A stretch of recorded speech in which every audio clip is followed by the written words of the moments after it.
Hello guys, कैसे हो आप सब लोग। आई होप कि काफी अच्छे होंगे, स्वस्थ होंगे और सेफ होंगे। तो आज हम पढ़ने वाले एक बहुत इंपॉर्टेंट टॉपिक के बारे में जो कि काफी ज्यादा कंफ्यूजिंग है। बहुत से बच्चों को इसमें दिक्कत आती है, समझ नहीं पाते कि इसको अपन कैसे इनिशिएट करें। And the topic is degree of unsaturation.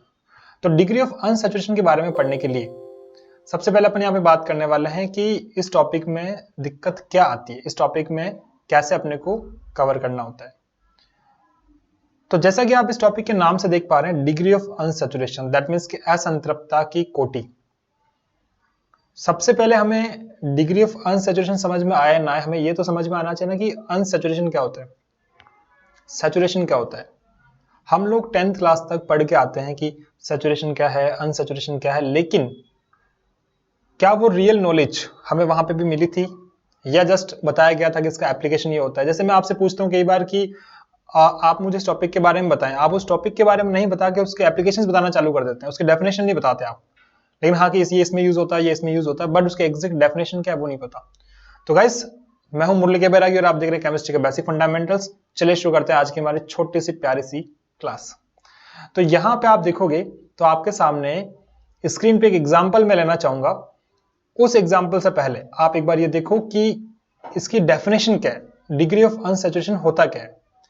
Degree of unsaturation, तो गाइस सिंपली ये एक अनसैचुरेशन को मेजर करने का टेक्निक होता है, और we can say measurement technique to identify the unsaturation in any organic compound. किसी भी ऑर्गेनिक कंपाउंड में अनसैचुरेशन जो होता है उसको आइडेंटिफाई कैसे करते हैं, कितना अनसैचुरेशन वहां पे है, उस बात को पता करने के लिए अपन वहां पे इस डिग्री ऑफ अनसैचुरेशन को इंट्रोड्यूस करते हैं। सो स्टार्टिंग में मैं कुछ इसके छोटे छोटे पॉइंट्स आपको यहाँ पे बताना चाहूंगा। आप देख सकते हैं डिग्री ऑफ अनसैचुरेशन, इसको ऑल्सो नोन एज, जैसे हर एक बंदे का कुछ नेम होता है ना, AKA शॉर्ट फॉर्म, तो वैसे इसके जो शॉर्ट फॉर्म है, फर्स्ट इसका शॉर्ट फॉर्म है DOU, जो कि इसके डिग्री ऑफ अनसैचुरेशन के स्टार्टिंग के कुछ लेटर्स हैं। DOU, डिग्री ऑफ अनसैचुरेशन, बहुत सिंपल है, सबको पता है, कोई बड़ी बात नहीं है, आराम से कर सकते हो, आप लोग कर सकते हो ना। चलिए, दूसरा हो गया सिंपल DU, तो कई बार डिग्री ऑफ अनसैचुरेशन को DU भी बोलते हैं, तो आप DU से भी कर सकते हो। तीसरा आप देखोगे दैट इज मोस्ट इंपॉर्टेंट, और वो क्या है, वो है hydrogen deficiency index. Hydrogen deficiency index, in short we can say HDI। तो ये नाम अगर आपको कहीं पे दिख जाए, आपको किसी एग्जाम में ये नाम पूछा गया हो, किसी एग्जाम में इसके बारे में एग्जामिनर पूछ रहा है कि इस मॉलिक्यूल का HDI ये है, तो आप समझ जाना कि वो डिग्री ऑफ अनसैचुरेशन ही है। जी हाँ, बिल्कुल। नेक्स्ट नेम देखो, नेक्स्ट नेम बहुत प्यारा सा, बहुत इंपॉर्टेंट नेम है, और that is called double bond equivalent, DBE। काफी ज्यादा इंपॉर्टेंट नेम है ये, डबल बॉन्ड इक्विवेलेंट, बहुत बार आपके एग्जाम में आता है। DB, तो वो DB कुछ नया तोप नहीं है, वो आपका DOU है, आपका DU ही DBE है। अगर आपको DBE पूछ रहे हैं मतलब वो आपका DU ही कैलकुलेट करवाना चाह रहे हैं, राइट, गॉट इट। चलिए, और last but not the least, that is called unsaturation index. तो इसको कई बार हम अनसैचुरेशन इंडेक्स के बारे में भी जानते हैं, अनसैचुरेशन इंडेक्स के नाम से भी जानते हैं, तो ये भी आपको पता होना चाहिए कि क्या होता है अनसैचुरेशन इंडेक्स गाइस। ऑलराइट, तो कुछ कॉमन नेम, इसकी डेफिनेशन हम सब लोगों ने देख ली। अब हम मेन बात करते हैं मुद्दे की, जिसके लिए हम आज इस वीडियो में आए हैं, और वो मुद्दा हमारा है कि सर है क्या ये कौन सी बला है, किसका नाम है ये। तो उसके लिए मैं आपको एक क्वेश्चन देता हूं, ये आपके स्क्रीन पे एक क्वेश्चन है। तो आप देखोगे बच्चों के आपके सामने यहाँ पे 3 + 3 6 कार्बन है। आप इन 6 कार्बन में मैक्सिमम कितने हाइड्रोजन लगा सकते हो, आप मुझे बस इतना बता दो कि मैंने यहाँ पे 6 कार्बन बना दिए, आप लोग 10th पास करके आए हो, आपको 10th पास की नॉलेज है। अब आपको ये बताना है कि इन 6 कार्बन पे मैं कितने हाइड्रोजन लगा सकता हूं, मैक्सिमम, अधिकतम कितने हाइड्रोजन यहाँ पे मैं जोड़ सकता हूं। तो आप कैसे जोड़ोगे, आप सिंपल से एक छोटी सी बात को पकड़ोगे, और वो छोटी सी बात क्या होगी, वो ये वाली होगी। आप देखोगे कि हर एक कार्बन की 4 वैलेंसी होती है, हर एक कार्बन 4 संयोजकता रखता है। तो उन 4 संयोजकता के बेसिस पे हर एक कार्बन पे आप 4 संयोजकता को पूरा करते करते वहां पे जहां जहां पे संयोजकता 4 करनी है वहां पे हाइड्रोजन लगा दोगे। तो आप देख सकते हो कि यहाँ पे जो मैंने ये लाइन खींच रखी है, यहाँ पे आप H मेंशन कर सकते हैं इसी तरीके से, तो आप यहाँ पे हर एक जगह H मेंशन कर दीजिए। ऑलराइट, चलिए फटाफट मैं एक बार H लगा देता हूँ सब जगह। तो गाइज आपको काउंट करना है, यहाँ पे हमारा मेन पॉइंट ये है कि हम इसको काउंट करना चाह रहे हैं कि मैंने कितने H यहाँ पे लगाए। तो आप एक बार काउंट करें, तो आप काउंट करेंगे तो यहाँ पे हम ऐसे बोल सकते हैं कि यहाँ पे कार्बन कितने थे भाई, कार्बन यहाँ पे 6 थे। कितने हाइड्रोजन आपने यहाँ पे लगाए, तो आपने हाइड्रोजन आप काउंट करोगे तो वो आपके आएंगे 14। कितने, यानी कि अगर मैं कभी भी 6 कार्बन की कोई भी कंपाउंड बनाता हूं ऑर्गेनिक में, तो वहां पे मैक्सिमम पूरा जोर लगा के अपना 14 हाइड्रोजन ही ऐड कर सकता हूं, उसके ऊपर मैं ऐड नहीं कर सकता।